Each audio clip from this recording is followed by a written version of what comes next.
When I was 10, my father left.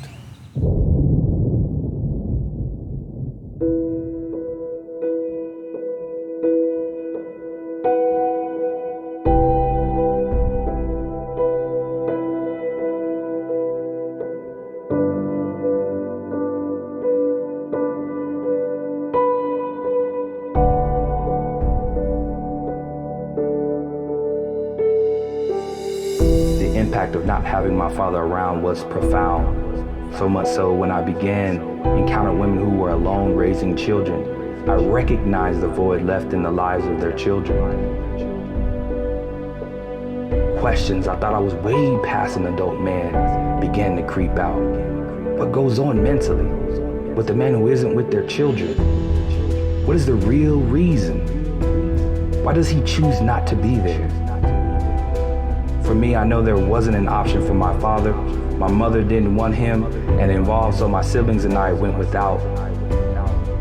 All that being said, my journey began to get a better understanding of those who were currently absent in their children's lives.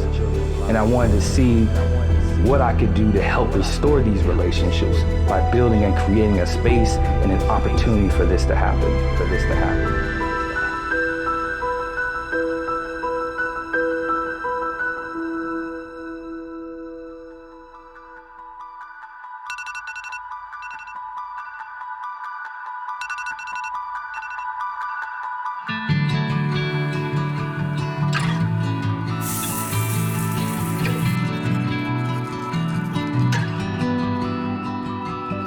What is it to be a man?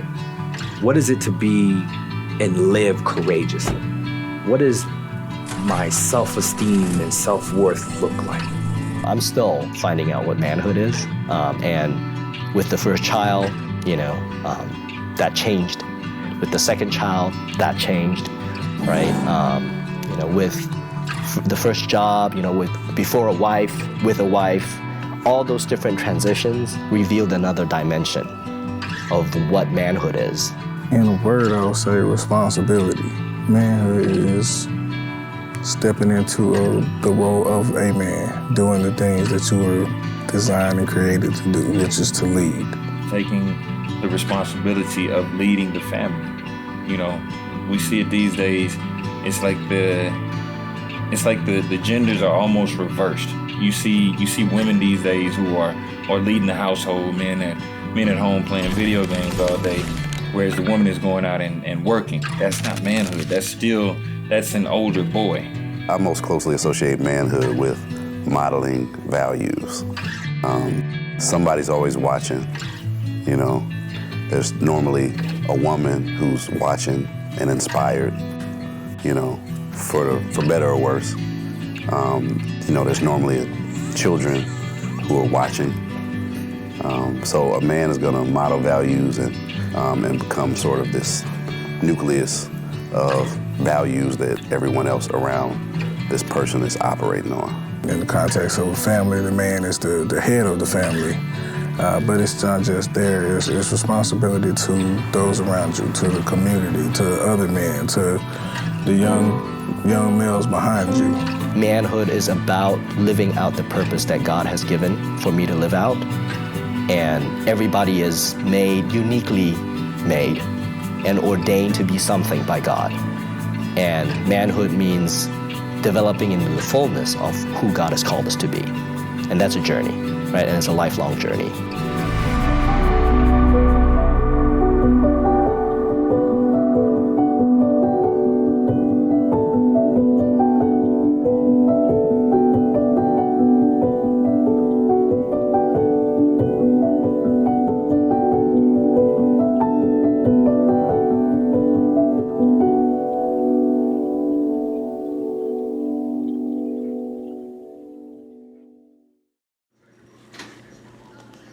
Baby girl. Baby girl. Look at my baby girl. Huh? That my baby girl? Not having my father around in my life felt like a big hole that was missing.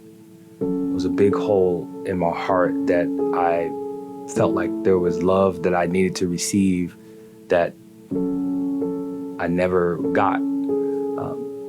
And knowing and seeing other people's having their families and having their father around, you really look at your life like, where's yours? Why are you not here? You know, what's going on? Can anybody give me some answers? And so growing up, it was just tough. I think what every child or son would say when his father's not there, why?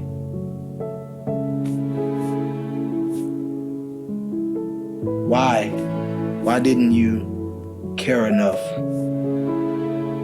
to make sure that even if you and my mom didn't work out, it's understandable, but why didn't you care enough to be there in my life? Why didn't you care enough to honestly think about your choices and the decisions you made? Because not knowing that your choices and the decisions you made affected me. 32 years old and I'm hurting because my father wasn't there, my biological father. And how many men we have today that are 30, that are 40, that are 50 and hurting because their father was never there. And so that would be my question, is because I want to know where your mind was. Where was your mind? Where was your mentality? What was you thinking? So that was the only question that comes up, is why? Why? Most of the young men that I deal with don't have father figures in the home. Most of their fathers are incarcerated just like they are. They are second and third and fourth generation incarcerated young men. And so the fact that, again, that there was no authority in their home, just when they hear the voice of a man, they rise up in anger because it's a challenge to authority, because they're threatened and they're angered about the authority of the man, but yet they are upset about the lack of authority and discipline that was not there in their own lives. Not having a father in the home creates an imbalance in a child's life, because the majority of the time they get one side. Didn't really have a connection with my dad. It was all about mama. And then at some point in time, I think I hit the age of 12, my mother got addicted on drugs. So she left me to fend for my 3 other siblings. So that was pretty much my childhood. The streets raised me. Not to take away from single parents or single moms doing their job and stepping up to the plate, but me not having a father in the home caused me to be a bit more emotional. And so most of them began to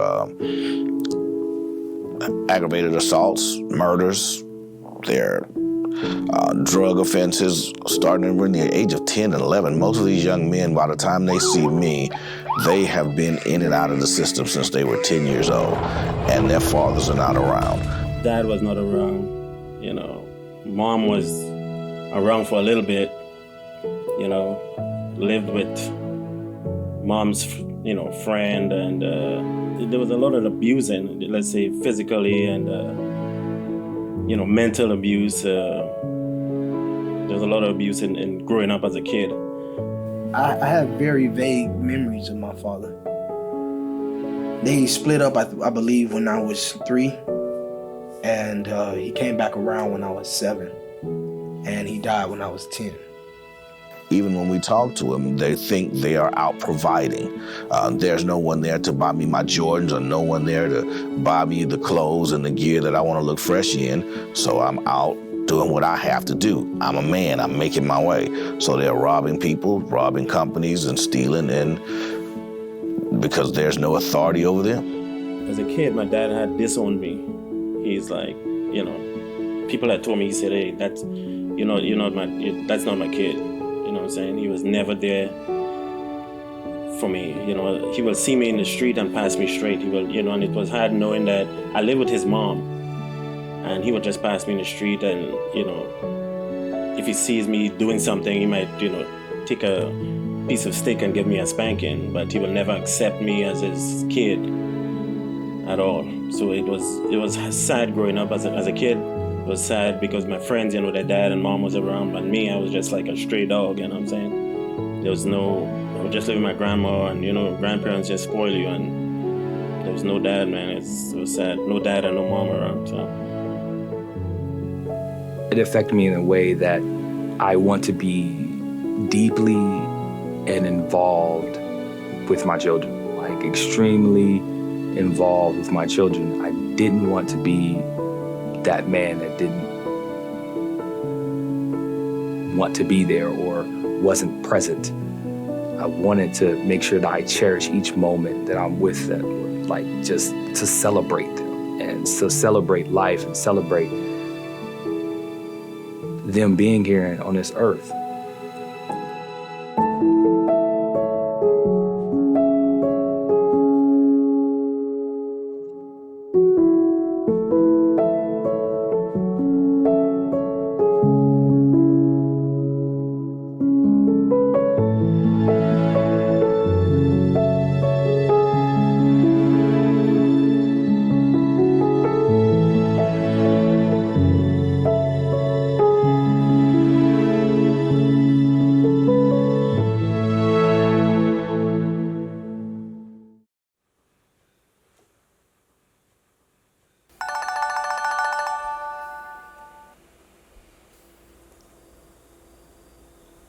Hello? Hey, what's going on? Well, my journey began in 2009. So what's going on? The vision hit me like a ton of bricks. I was at my computer. I was looking up jobs. And I had a friend that called me right before I got online. And she was explaining to me why her son was acting out due to why the father never called him on his birthday. And I identified with that. I identified with him feeling rejected. You never know what's going on, but it feels that way from another side, that because you're not there, you're not present, that I feel rejected. And so I felt that hole that he was talking about, that he was feeling.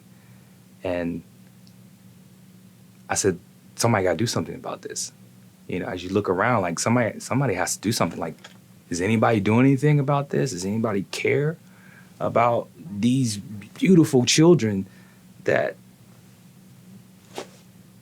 you don't want to be there? Like, seriously? Like, you created life. You created something beautiful, and you don't want to be there? What is it? Like, why? And so I was really angry.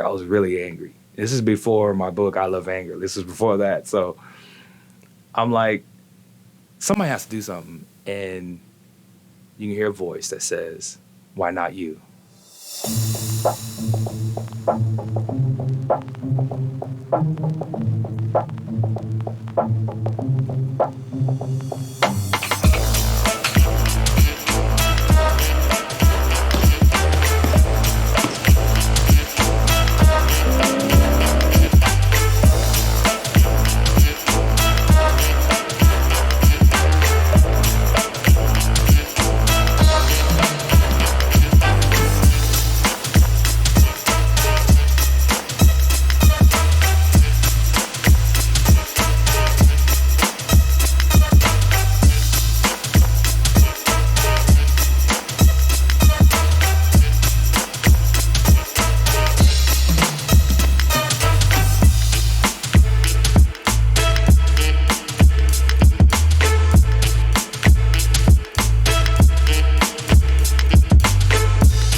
If we could, I got, if I had to be honest, like, I get angry too, you know what I mean? Because, The Man in Me is an organization that educates, strengthens, and supports men and fathers.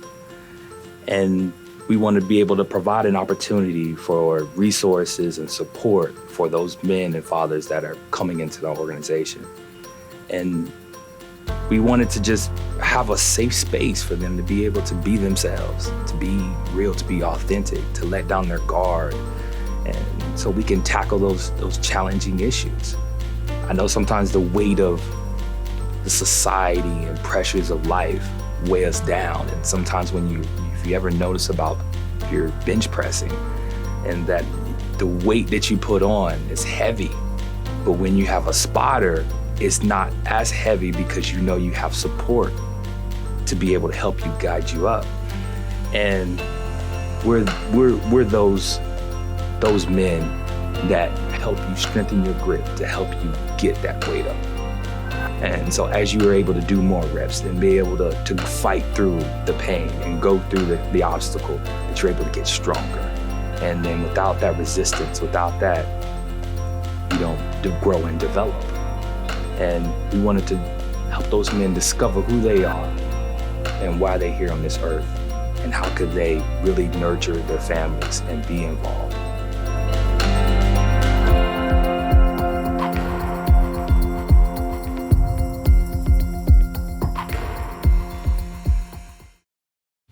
The documentary is about real men sharing their real life experiences from boyhood to manhood and fatherhood. These men from like different cultural backgrounds, we'll share our perspectives on from a difficult past, present, and experiences. This film was supposed to break stereotypes, change in society that places, where men, what society places on men, and covering that truth behind the struggle, the pain, the victory, and the stuff that we face on a day-to-day basis, What was the transition for you from boyhood to manhood? Did your father say, hey, you're a man now? Was it 18? Was it 21? Well, was it when you got married? Was it when you got your little piece and you're now, you're not a virgin anymore? What was it for you?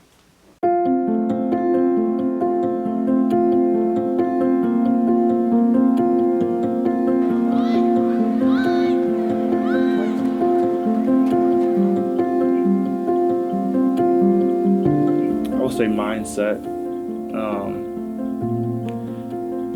I know when I turned 21, I know I felt like I was a man. You're in your prime, you're young, you look at the world as like your playground.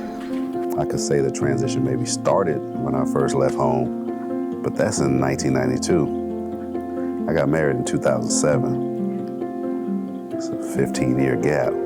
There was a time frame. From the time that I became a father at 24 to the point where I became a single father at 28. And when I got to that point right there, all of a sudden the light switched on and said, guess what? Congratulations, you're there now. I think my transition happened at a very early age, because even though, my parents were diligent, as far as, providing and make sure we had the basic necessities. But, they were not, as a couple, very financially responsible. Money that could have been spent on more important things was spent toward, gambling and everything like that. So if I ever needed something, they didn't have it. And it's not because they didn't have the money in their pocket, it's simply because that money had to go toward bills and all those other things. So, I had to get out there and get it on my own. I think to some degree you're always becoming a man. And sometimes you can stunt that growth of becoming. So like at 21, there were some tools I had in my chest that helped me understand manhood. Right at that time, I had an example of my father. My father always instilled some great principles in me, and definitely stimulated me to become the man that I am today. I would say my transition to manhood definitely was college. I looked forward to moving out of my parents' house my whole life. I've always wanted to just be free and roam and get out from under some things, and I didn't know what I wanted to do, but college was the transition for me because I had to figure out how to be a man.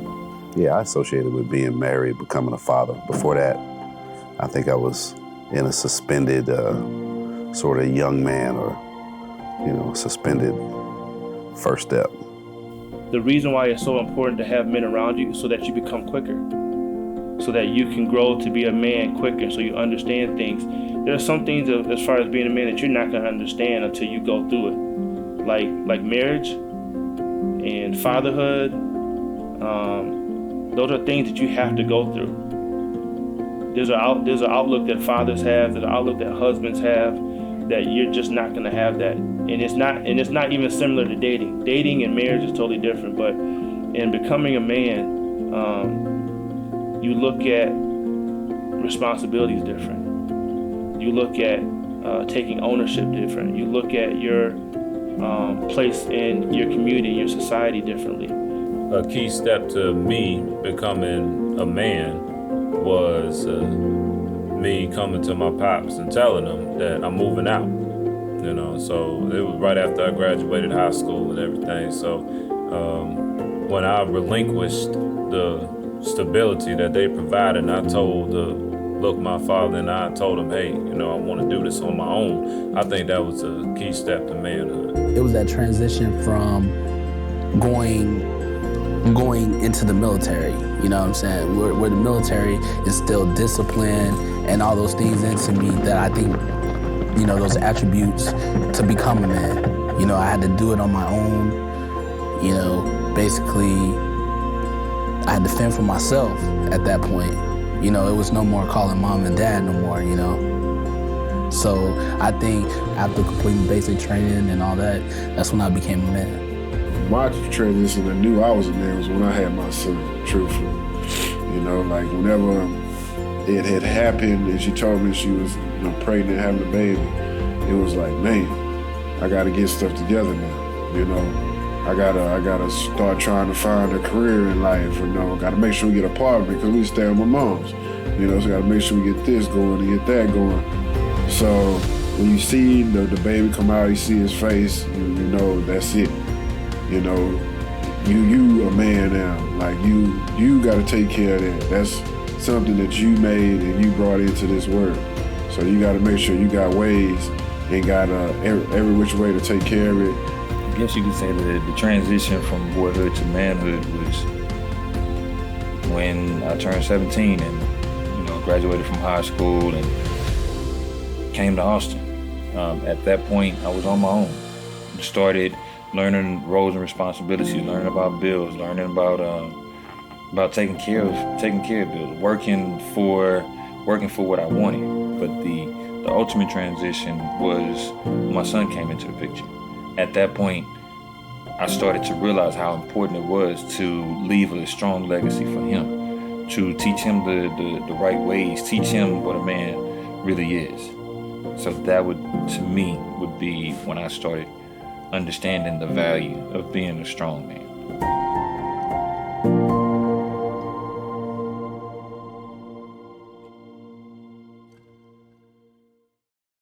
Manhood is like brothers that's together to me. It's like a whole bunch of brothers trying to make something that'll make the world work. Work with the world. Because it takes more than one person to do it. It takes a group of people to do it. Manhood to me is like a coat. Yeah. The coat has a single purpose, and that's to cover you, but it does not define you. One has to give definition to one's own sense of manhood. Manhood is not only like getting to what you need to do, but excelling at it. I don't want to start doing something and then, kind of half-ass it. I want to give it everything I got. The main part for me about being a man, or being a manhood for me, is managing several different areas. One of them is your family. One of them is your life. and then or your work area, and then one of them is your personal life. Manhood is, doing what you're supposed to do then as a man, which is providing for your family, whether it's just your wife or your kids, and, providing for your family. I think that's, to me, is manhood. Manhood, just sum it up in one word, is responsibility. Taking responsibility and responsibilities for your actions and everything. Every single one of them has different components. And when it comes to work, you'll be able to manage that you go to work, you take care of the work. If you have stuff to take care of, you either stay late or bring it home with you. When you bring it home or you stay late, it affects the time that you have with your family. So when it affects your time with your family, you have to manage to make sure that you spend the quality time with your family and be able to be there. Manhood is about being a leader. It's about taking what you have and turning it into something. Manhood is about taking those that don't have and helping them out. It's more than just clothes. It's more than just age. It's more than just the women that you have. To me, manhood is about what you're showing others, the roles, responsibilities. If you see a kid in the street that doesn't have, taking a moment and showing him this is what a man is. You're born male, but you have to constantly decide to be a man, and that's every day. For me, when I look at what is a man, I look at the person of Jesus Christ. Manhood is Christ, man. He's the true man. He was a leader, a protector, a provider. He was a friend. He loved man. Nothing stopped him from doing what needed to be done. Do you feel that society or this culture places expectations on men? Like, is there an expectation like you have to do something? Do you feel like there's a little pressure there? Do you feel like that? Oh yeah. I mean, there's a lot of pressure on having to do something because as men, there's a lot of people that look at you. Whether it's kids or your peers or even your parents. So there's a lot of pressure as a man for you to succeed in life. Now, in society, we have manhood that means that as a man, I must. And if you're a man, then you. I look at it a little different. I define from within first, and then allow that to represent outward. So as you say, I have a presence about myself. I may not be personally aware of that in every moment. However, the feedback given to me confirms that it is so. So manhood to me is awareness. There's awareness of myself as a man in front of any circumstance that requires my attention, my intention, and my interaction. Being a man in this society today is extremely tough. We definitely need to really work together as men to develop from day one. One of the things that I see from my era, being 1962 born and growing up throughout the 70s, I grew up in a tough town. My father was not around much, even though my parents never separated. He was pretty much an absentee father in so many cases. Learned a lot off the streets. And I think what needs to happen a lot is the community fathers need to step up. And so if we're gonna handle manhood and what's going on today, I believe it's because of the fact that we are so separated and so scattered that we don't have community and community fathers stepping in where fathers themselves have stepped off. Most of society, if you will, at least the ones in control of the media, they don't expect anything from me. But then if you look at traditional male roles as portrayed in media, not related to African Americans, well, yeah, there's the expectation that the male, takes care of the family, he brings home the bread, if you will. but they never really put the responsibility part in there. They say if you bring home bread, you can basically do whatever you want to do outside of that. And I know when you're young, you know, your expectation is, I need to have money, I need to be successful. The family can come later after I achieve certain things. As being a black man, there's expectations, some good and some bad. It shouldn't, but discrimination does exist. I have been discriminated against, and so to a degree, in that situation, I was hindered from getting a position, or I was hindered from getting opportunity. Some of the pressure I feel like comes from misconception or fantasy from externally, or insecurity or inadequacy internally. Being a man is hard. Being a father is even harder. The world is not set up to be easy for the family to survive. And, you know, it's not set up for everyone to succeed. You have to fight, and the fight is hard. The pressure is strong. And a lot of people check out. I think they quit. They give up. It's just like, this is too hard, I'm out of here. Right? Because you're out there at work, you're fighting, quote unquote, the man or the system, whatever it is. I mean, you know, and now when you go home and your kid wants something from you, is not listening to you, your wife is frustrated, you know, she's angry and all that, I think the man just is like, I'm out of here. I think society has babysit men to the point to where it doesn't give us expectations, it forces us. It forces the hand by law for us to do what we're supposed to do, and that is to be responsible. To set expectations, you give that person, or you give that, if I can use a child, to set an expectation for that child, you give them direction, you give them instructions. And not only that, you show them how to do what you're instructing them to do, or what you're expecting them to do. Society doesn't do that. Society says you have to pay child support, or you have to be there for your child. And if you're not, then we will take the rights and we will take your place. And so I think, in a sense, society doesn't give men expectations at all. It forces us to do what we have to do. And I don't think that helps men at all. I see the society is sending double signals. In one sense, it says a man is supposed to lead the household. He's supposed to go out and work, and he's supposed to make sure that the family's provided for.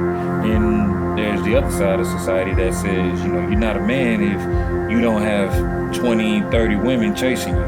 You don't have ice and bling all over. You're not cool in the streets. You're not a man. So I think society sends mixed signals when it comes to the roles and responsibilities of manhood. So on the one hand, you have a woman typically expressing what she needs and what her unmet needs are, mixed with what her dream and fantasy has been since she was a little girl. So there come the expectations that can be, the external pressure, as well as just obvious needs, like I need to be secure, taken care of. So there's a base of reality, then there's kind of the fantasy and the dream, and all of that's coming from the outside. And then from the inside is, well, I'm still trying to figure this out, or there's certain paradigms that I've had, dreams of being a man, visions of being a man, ideas of being a man since I was young, that I know I'm not meeting. So then it becomes sort of an internal expectation or internal pressure as well. But should a man be expected to lead and provide? I don't see why not.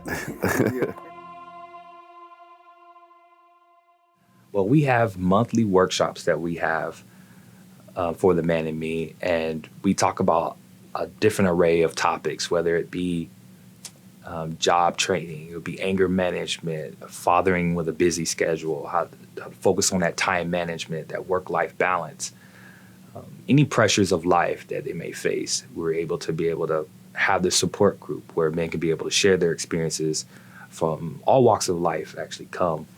And we're able to come out with some tools that we can use. Because this is not what I was meant to see, but I want you to know that I did make mistakes. It's big when he said it. You have to admit your mistakes, and that's hard for a man.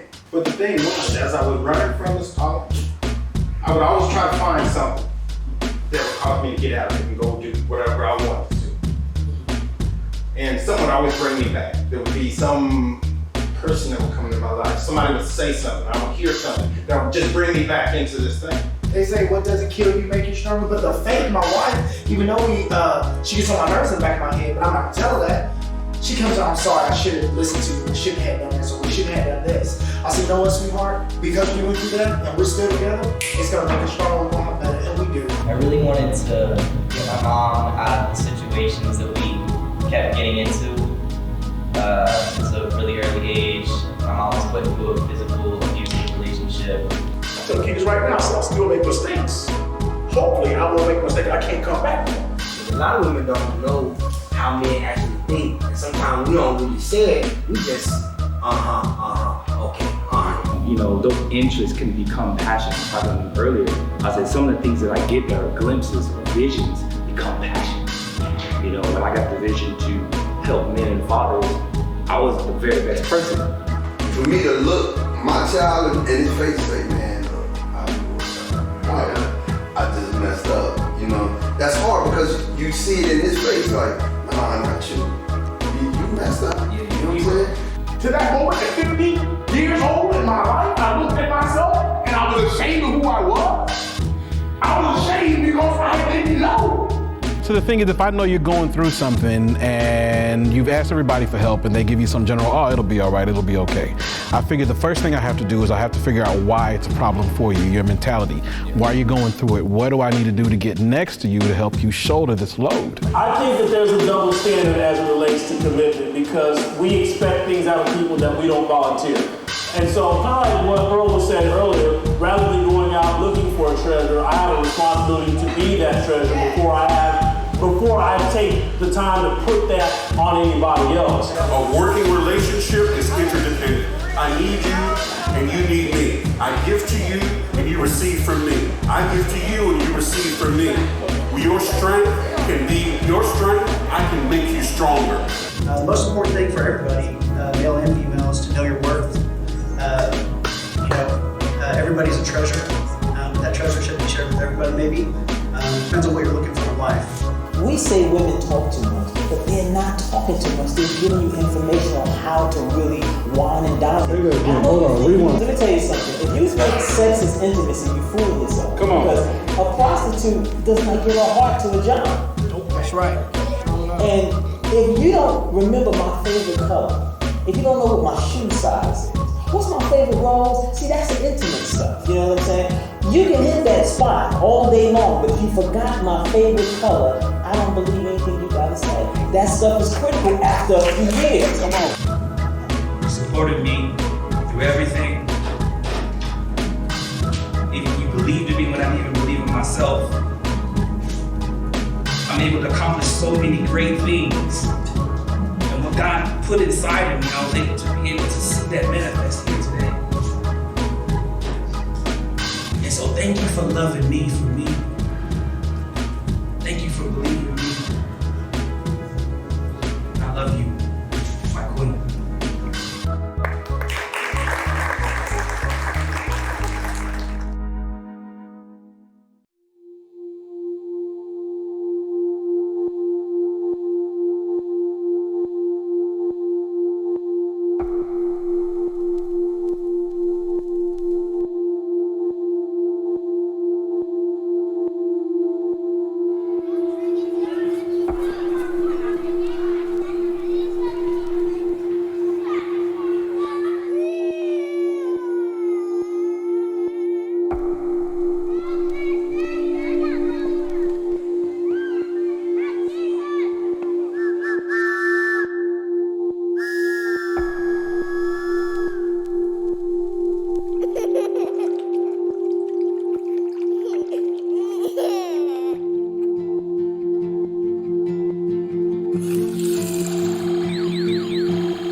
does it feel to be a dad?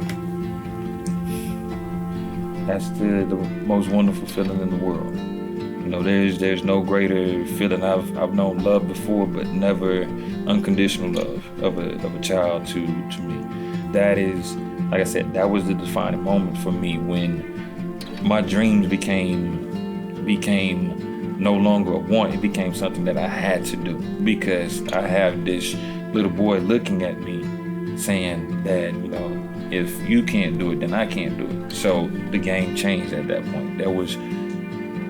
There's no greater feeling than being a dad.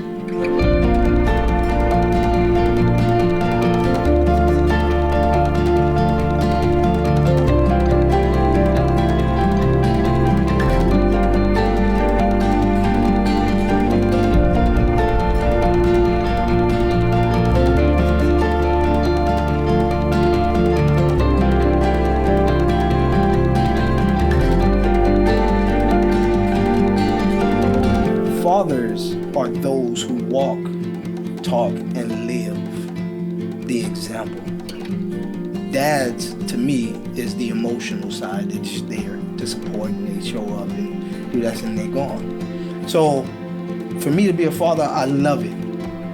I love it. I love putting purpose and direction into my children. I love influencing them. I love seeing them each and every day and their response to me as I walk through the door. When I come home from work or when I come out from playing ball or whatever, they run to me and it's daddy. And it's a wonderful experience. I love it. And it gives me a purpose. It gives me passion to want to do better for them so I can always get that expectation when I walk through the door.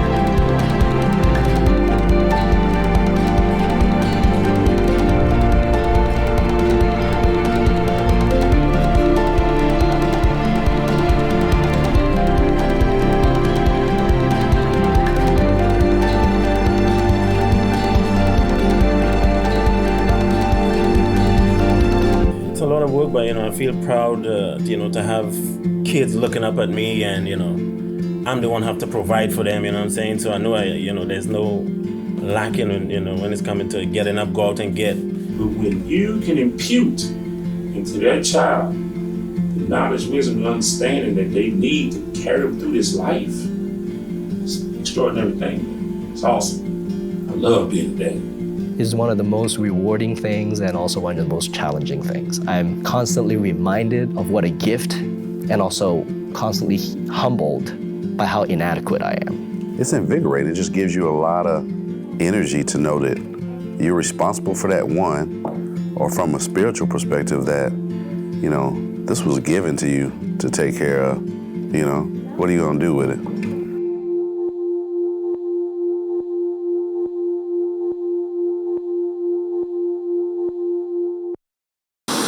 This is Meeting of the Minds. I am Selah V, and we are in store for another great conversation. Today's topic is Fathers Matter, and I am here with a great group of fathers. So, this is an interesting conversation. I know that Isaac Rose, shout out to Isaac Rose, was telling me about Fathers Matter and this group that y'all have put together. And I kind of want you to tell me a little bit more about it. But as soon as I heard the name, I was like, that's a great topic. Because, in so many arenas, there's been symptoms of fathers maybe not mattering, right? Or and so I was like, this is an excellent place to jump in. And what's really crazy is that it's not what you think. Like you would think that it's a very surface conversation, but the rabbit hole gets mighty, mighty deep in this topic. Believe me. Because my dad wasn't there, I was provoked as a child. And what I mean by that is that other men were responsible for taking care of me that put me in very vulnerable and dangerous situations because of my dad was not there. So I was, placed in the hands of other men who really didn't care for me or love me the way that they should have because I didn't biologically belong to them. And so because of that, I was provoked and I had to get into a lot of fights with men. I had to, see men coming in and out of my life. And I really didn't trust men due to the fact that I was abused by men physically. And they just talked bad to me and they really didn't show me that they loved me. So when I got older as a man, I hated men in general. When fathers are involved in kids' life, they do better in school. When fathers are in their lives, they avoid teen pregnancy. They avoid drug addiction. It's proven. It's these are numbers you can't disprove, but it's just being able to have someone else to talk to. The biggest thing for me was I always taught my daughters, never let a guy tell you that nobody loves you but him, because that ain't true. You always tell them that if you don't know anything else, you know that your dad loves you. My mom taught me a lot, right? But she couldn't teach me how to be a man because she's not that. I don't believe God set it up for her to teach me how to be a man. I couldn't talk to her about certain things. Right. I couldn't talk to her about my boy parts. You know what I'm saying? I couldn't talk to her about a lot of different issues that I had because I needed a man to show me that. And I think because so many people have adopted the mindset, well, my mom is my everything. My mom is this and my mom is that. Even on Father's Day, mothers are celebrated. That's an issue for me. Yeah. It's like y'all had your day. Nobody stepped in on Mother's Day and say, "Oh, I'm a good father." You know what I mean? So it's like men are castrated across the board. There you go. And we are excluded from being in the family and being in the household.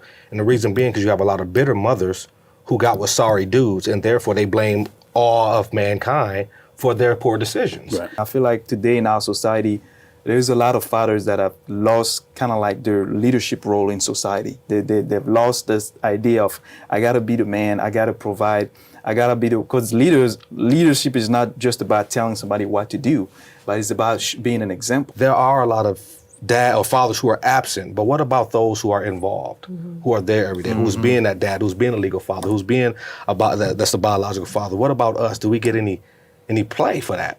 And so it breaks my heart to hear, oh, I really didn't need my dad. And I think a lot of that's a cover-up it's pain.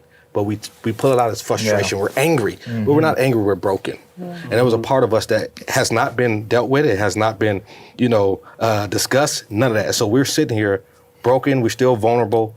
And that's why a lot of guys do what they do, because it's a cycle that has never been dealt with.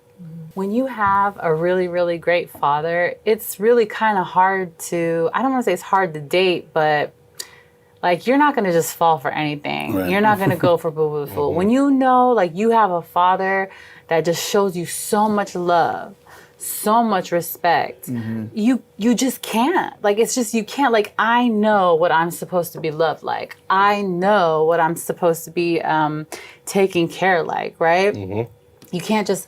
I'm not like something you could toss over your shoulder and then come back when you're ready to pick it up. If you look at it like Freudian wise and psychologically wise, usually the girl gravitates to the father, like she loves daddy's girl, right? Daddy's girl. Exactly. And then the mom, the boy gravitates to mommy. Exactly. And there's something about that. You're learning your relationship, your first steps of relationships through your dad, right?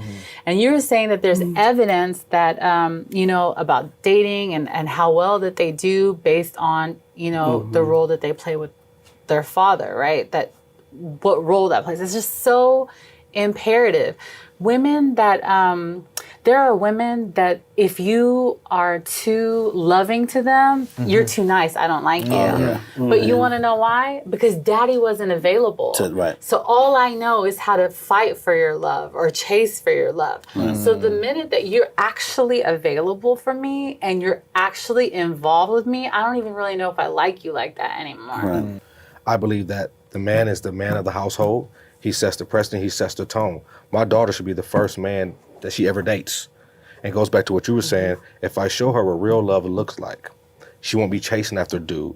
She won't be crying after a guy that ain't no good. They don't know how to change tires. They don't know how to make eggs. None of that stuff, right? Exactly. She's going to know what to go after. Go after somebody like your dad that loves on your mother the right way. Don't mistreat her. Make sure you're right. Make sure you got what you need. That's what we need to adopt. And I think a lot of girls, the cycle is generational. The more fathers are absent, the more it perpetuates this cycle and it keeps going. And so I said, for me, I matter because I didn't come from a whole home. My home was broken. And I know how I felt without having my dad there. Right. And so I said, I never wanted my daughters to go through that. So I gave up my life. At 16 years old, I said I was going to stay here in Texas and raise my daughter. My mom had moved back to Michigan. I've been here on my own since 16, raising my daughter with no family here whatsoever. I didn't know how I was going to make it, how I was going to get through it. But one thing I did know is this: I wasn't running from my responsibility. And I'm getting tired of dudes forfeiting their responsibility, putting them back on the women, and walking away like they don't have any. That's a coward to me. Winner gets a title boxing bag. Title boxing bag. It got wrist wraps in it. We got an HEB gift card up in it, about $150,000. You want to box? You might win. You might win. We ready, y'all. We got the super. We got the lightweight, and then we gonna do the heavyweight. Hey everybody, this is Jay of Lighthouse Service Center. I'm representing Man and Me in the Father and Son event, the first annual one of 2014. Just let you know we had a great time. If you didn't come, sorry you missed it. But next year is always a better bet because it's gonna be bigger, it's gonna be better, it's gonna be faster. And you know what? And we still gonna pray for you.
Let's bring it in. Let's bring it in. This is what brotherhood is right here. This is what we do. We are together. Iron sharpens iron, right? We gonna do Man and Me on 3. All right? We all men. We all sons up in here. Man and Me on 3. 1, 2, 3. Man and Me!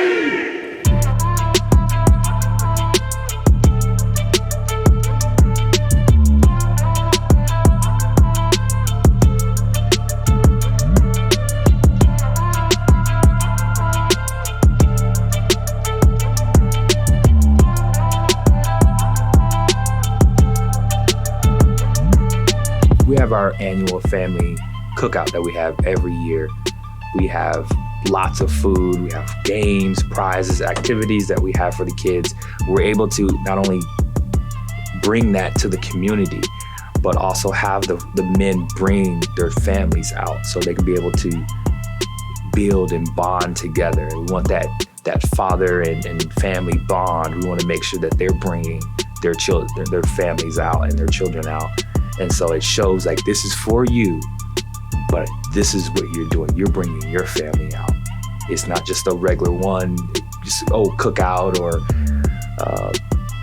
gathering. Like you are saying, because this is really for us, that you're bringing your family out here, and we're gonna have fun. We're gonna engage. We're gonna talk. We're gonna play with our kids. We're gonna have obstacle course. We're gonna have face painting. All these different things that we can scavenger hunts and go fishing.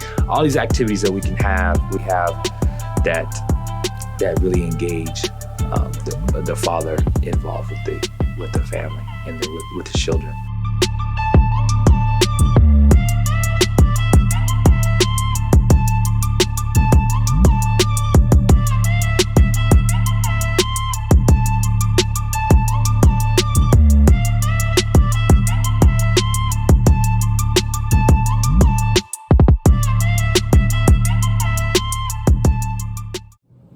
Yeah, just got off work, long day at work.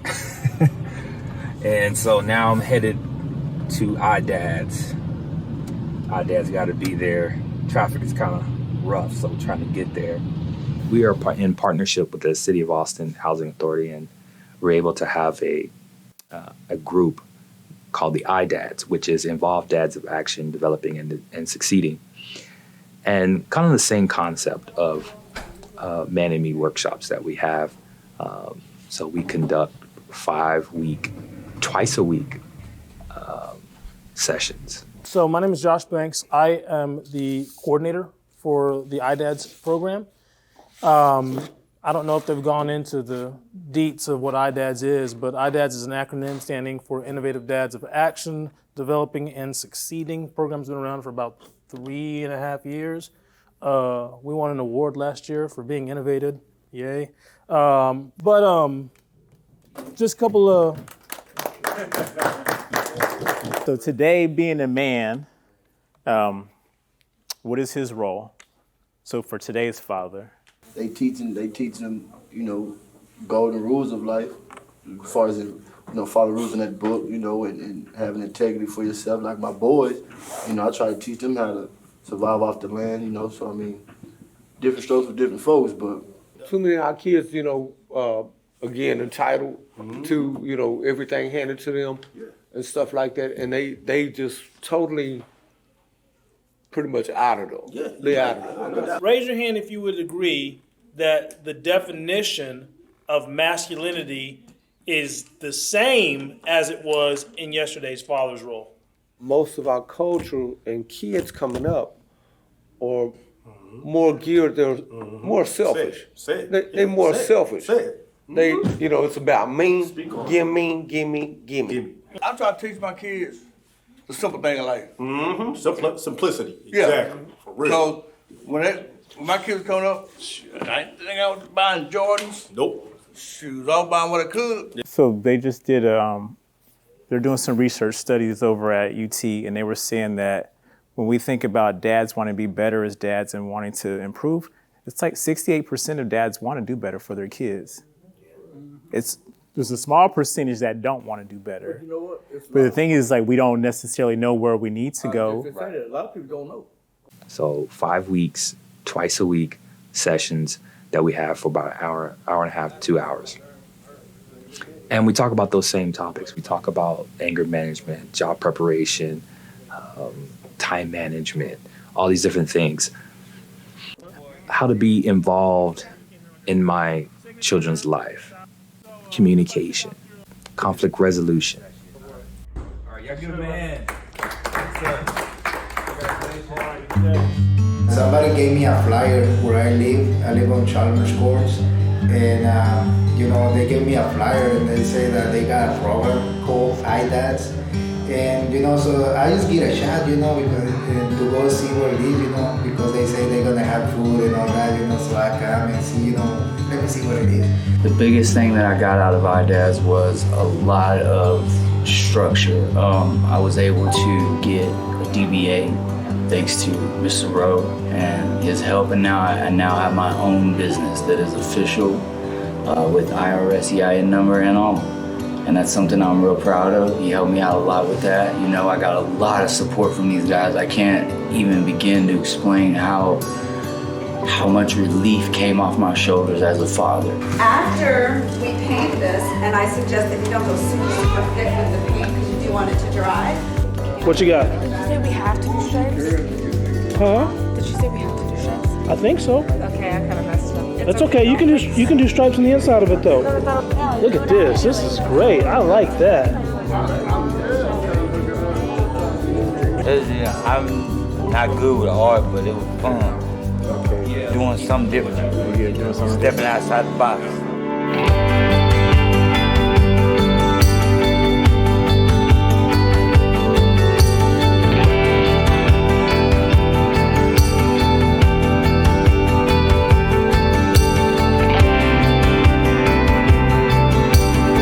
Express when you went to go give your artwork to your son.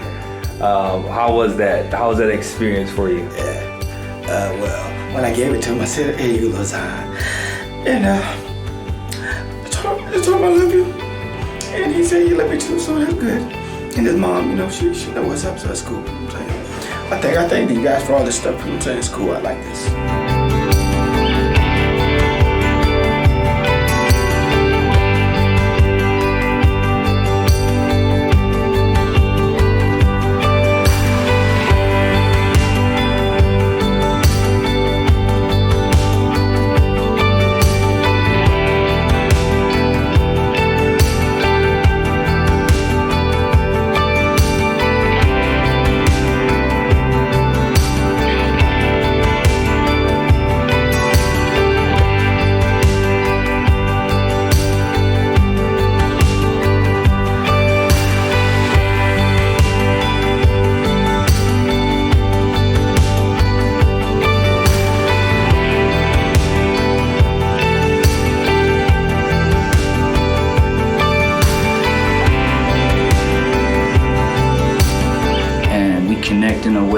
I didn't know was possible. I thought I was alone in this fatherhood thing.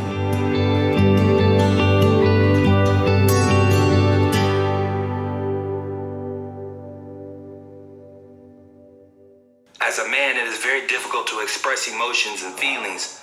Some things we would rather take to our grave than be healed or let anyone know about the hidden things. For a long time, I lived as a victim.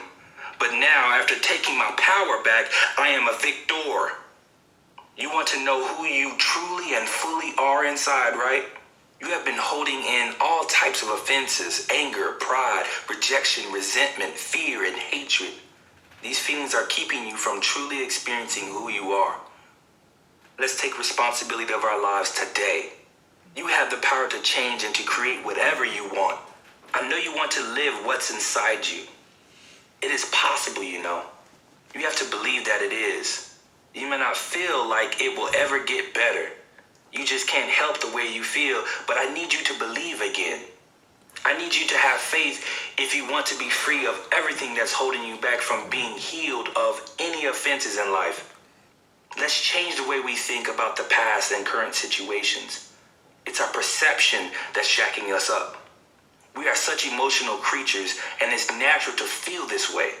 This is what makes us human. This is what makes us human.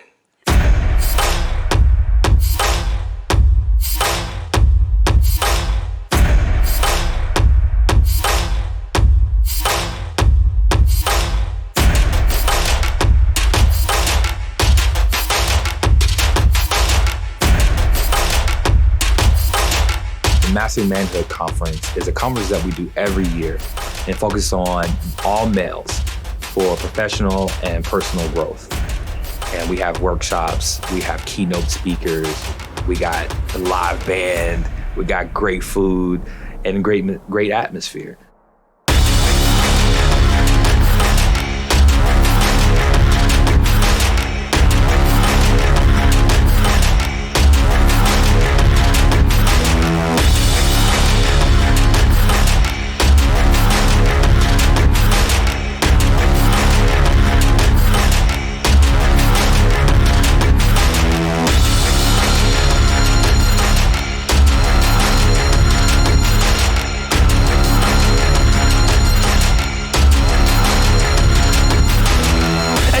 Our culture and everything that's going on, we're talking about we have a voice, we have a voice, we have a voice. But how many people feel like they don't have a voice? Because we can't stand to feel inferior for long.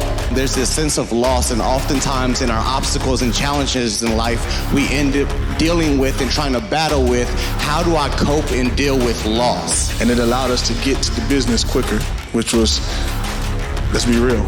The experiences that we've had at the conference have been phenomenal. Talking about the art of the comeback. Like, how do you come back from something that was traumatic? How do you come back and bounce back and still be successful?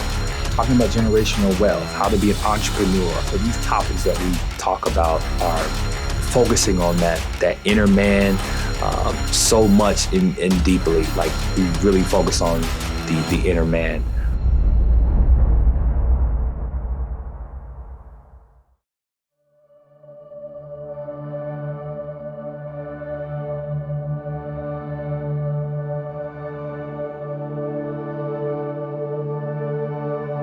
My first priority is to be the best husband I can be, to support my wife, to make sure that my wife is my number one priority. If I become a millionaire and I have just achieved so much financial success that I just got money oozing out of my brain and out of my pockets, and I gotta start burying money, if I stand before God and I have not been the husband I needed to be to my wife, then I failed. I failed.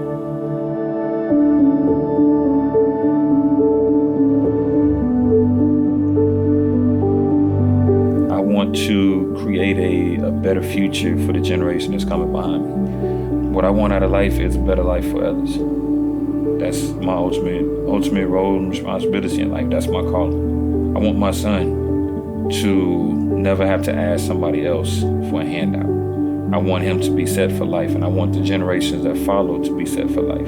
I want to create a generational wealth that continues on long after I'm gone. So I want my family to be better off than I was, better off than my parents were. I want to change the dynamic that they understand.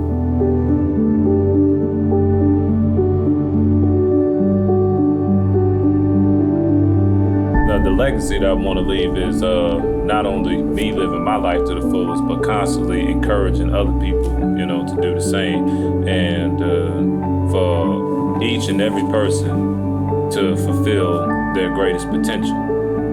For me to do that, encouraging other people to do the same. That's definitely the legacy that I want to leave. And, just to, everybody to remember me as, a person who wasn't afraid to try something, wasn't afraid to take risks, and definitely just make the world a better place for somebody, Because as Bruce Lee once said, that the key to immortality is to live a life worth remembering.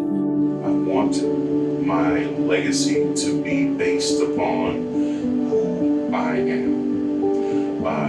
Because who I am leads me into what I do. So I can be and am known worldwide in various things and endeavors, and those things some people may place the crown of greatness on my head. But to my child, that's irrelevant. To my child, the gift, the blessing, the legacy that I get to leave to her is who Daddy was to me. Daddy was kind. I could go to Daddy. Daddy was a safe place. Daddy would listen to me. I felt heard when I spoke to Daddy. I watched Daddy sacrifice for me. I also watched him be my example of manhood. The legacy that I would like to leave my kids is never stop striving. Never. You know what I'm saying? The world could be against you. You're gonna run through, you're gonna have trials and tribulations throughout your whole life. But just know, a man is never whipped until he give up and quit.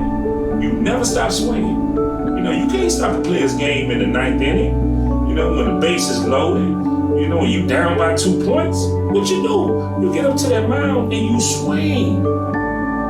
Because eventually you're gonna hit a home run. You're gonna bring everybody in. You're gonna be the champion of the game. It's leaving an inheritance to my children's children. Not only them though, my nieces and nephews. Because I have a responsibility for them as well. I have a responsibility to say to them and to show them that there's more out here than just playing basketball or just playing football or just going and getting women or just going and smoking weed. There's more to life than that, right? So if I leave you finances and I don't leave you the mindset to be able to handle it, I've done you an injustice again. For me, I want to see my kids grow to be adults.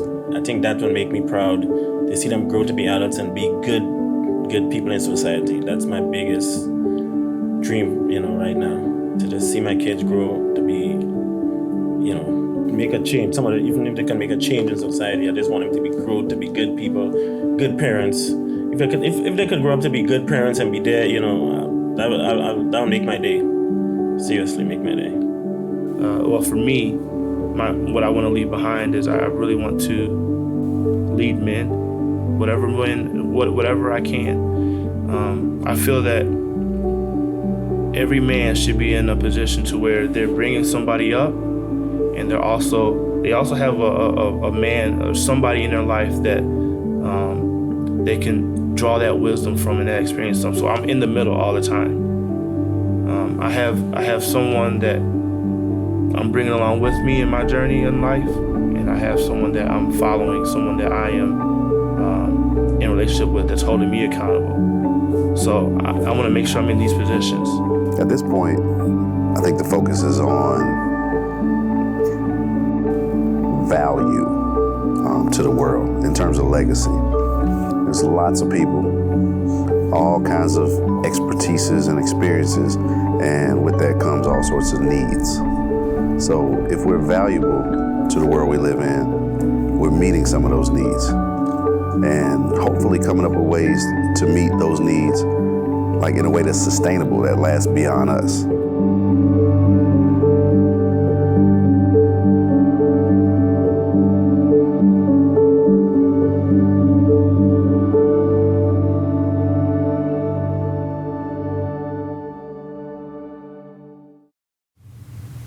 And after all that, right now, standing on your own two, father of 3 kids,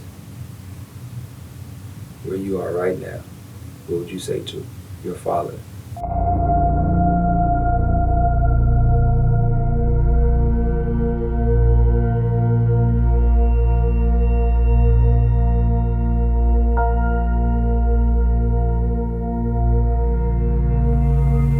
Why? Why? Why didn't you prepare me for this?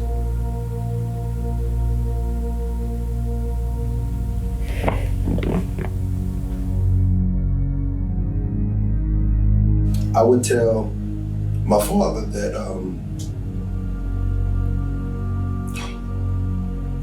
challenge.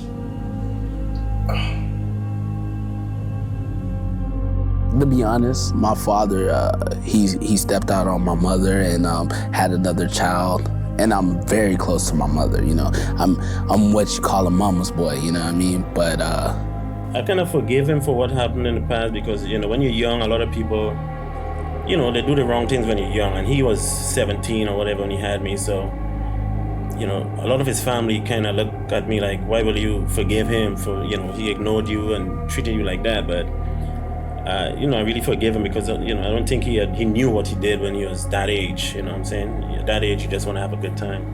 If he were here right now, I would tell him that I don't hate you, black man. I understand. Because what he didn't do made me strong. Like the old folks used to say, if it don't kill you, it make you fat. So what my dad didn't do paved the way for the things that I'm doing today for my offspring. He was a deadbeat. When he didn't have to be, he was self-absorbed when he didn't have to be, and a lot of those things came out in having that, trying to have that conversation with him when I got older. If I knew him intimately and personally, and I turned out to be like him, I would have been an SOB. Why didn't you tell me it was gonna be this hard, man?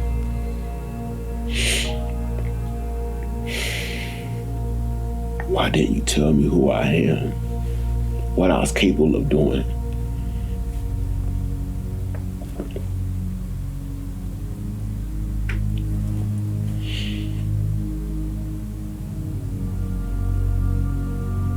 All I know is work. That's all I know is work. That's all I know is work. That's it. Work. Don't know how to love. You know, I was angry. I was super angry. That was the first thing that crossed my mind. Man, and my mom had told me you could say anything you wanted to say to this guy. And so I was ready. I had some superlatives. He was about to get it. I was about to cuss him out. And all I could do was cry because I heard a voice that said, you don't know how much time you have to learn from him. So what I found out is that he had just got saved. He just gave his life to the Lord. He had wanted to have another son, and God gave him his wish, one that he never knew about. And so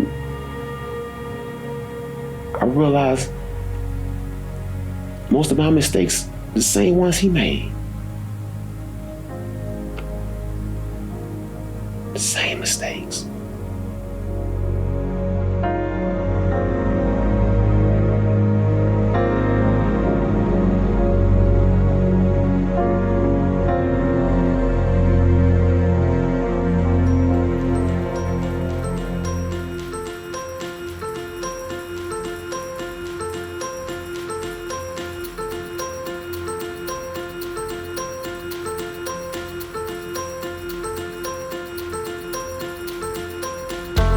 Looking back, what we have accomplished in the years is being a support, a foundation for the men in this community.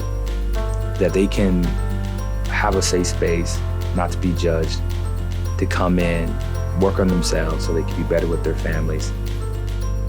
Our volunteers and our staff and partners that we have are amazing to be able to support the vision financially with their time or with their gifts.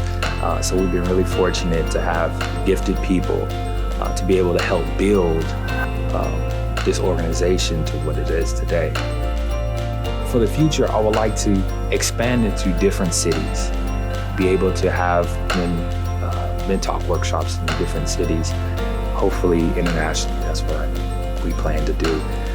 And be able to expand the conference and move in different cities to be able to bring that type of conference, that type of content to that city.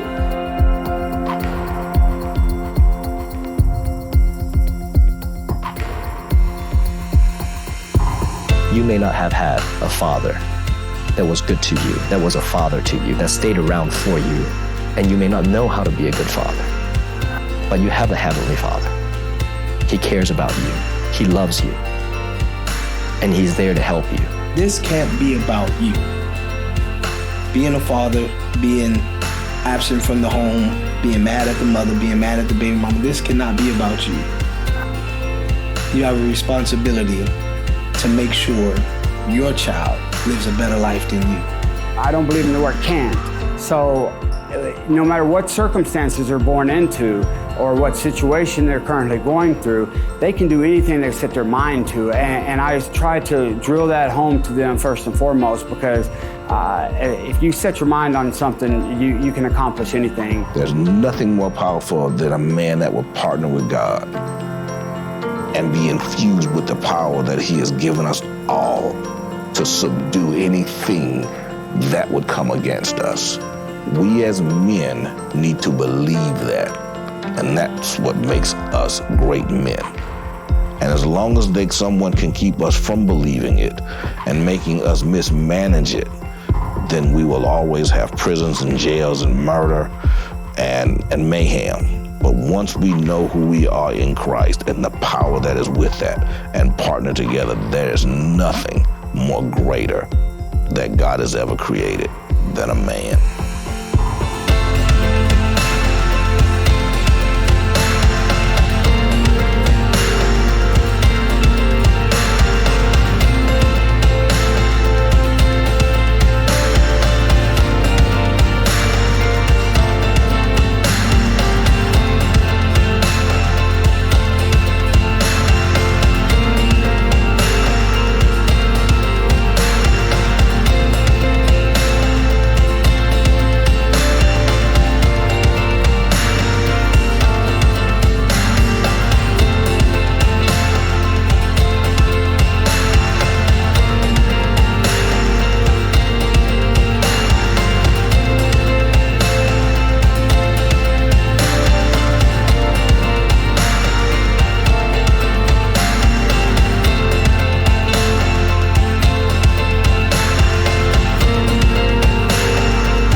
For those fathers out there who feel inadequate, you feel that I've been gone for so long, I don't know what to do.